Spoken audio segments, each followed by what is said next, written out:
Cette première vidéo est un rappel sur la théorie du frottement pour les pièces en translation. On va redéfinir, à partir d'un exemple simple, les éléments constituant la construction graphique des contacts soumis au frottement. Prenons un parallélépipède de poids P sur une surface horizontale et appliquons un effort F à une hauteur H.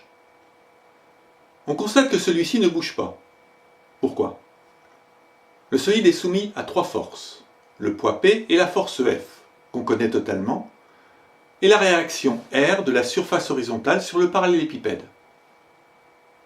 Celui-ci est soumis à trois forces et il est en équilibre. La somme des forces est égale à 0, ce qui nous donne la direction, le sens et l'intensité de R. Le fait que les trois forces soient concourantes en I permet de trouver le point d'application A de R. On constate tout d'abord que R ne passe pas par le centre de gravité de G et que P ne passe pas par le point d'application de R.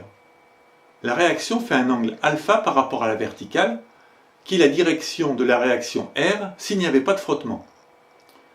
La projection de R sur cette verticale est opposée à P, et sa projection horizontale est la force de frottement qui s'oppose à F. Ceci dit, on verra qu'en résolution graphique, on détermine toujours en premier la réaction R, qu'on décompose éventuellement ensuite en deux forces, afin de mettre en évidence la force de frottement. Il ne faut jamais essayer de déterminer en premier celle-ci, au risque d'une erreur de position de force. Ici, on se dit qu'il existe une réaction qui s'oppose directement à P et une force de frottement qui s'oppose directement à F. On place la résultante de ces deux forces sur la ligne d'action de P, ce qui est faux. En effet, dans ce cas, somme des moments n'est plus égale à 0. Si on augmente F, on constate à un moment donné que le parallélépipède se déplace en translation. Il a donc été soumis à une accélération linéaire, ce qui traduit le fait que la somme des forces appliquées n'est plus égale à 0. Donc j'augmente F et je constate que l'angle alpha augmente pour conserver somme des forces égale à 0, puis, à partir du moment où F est supérieur à une certaine force F max, alpha n'évolue plus, et la somme des forces n'est plus nulle, mais égale à la masse m du parallélépipède, multipliée par son accélération petit a. Cet angle maxi est noté φ et s'appelle l'angle de frottement. La tangente de cet angle donne F, le coefficient de frottement, dont la valeur dépend essentiellement du couple de matériaux et de la nature même du frottement, selon s'il est sec, graissé, lubrifié. Pour mémoire, il vaut approximativement 0,2 pour un contact acier sur acier à sec. Cet angle φ définit également le cône de frottement dans lequel peut évoluer R de façon à s'opposer au maximum au déplacement du parallélépipède. Si j'applique F de l'autre côté du parallélépipède, instantanément R s'inclinera de l'autre côté, tout en restant dans le cône.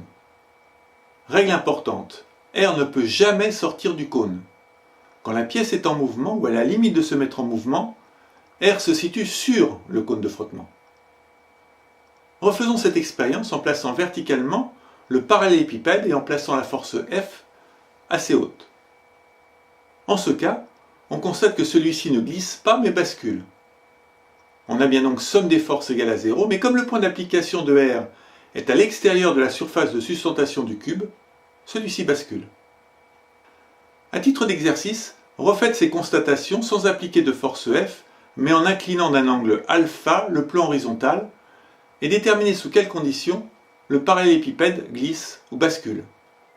Il est important dans vos raisonnements de ne pas parler de force de frottement, mais de déterminer la direction de la réaction là où le contact se fait avec frottement, et de vérifier que cette réaction est dans le cône ou sur le cône de frottement. À partir de cette réaction, là vous pouvez définir la force de frottement et vérifier ainsi qu'elle s'oppose bien au déplacement de la pièce.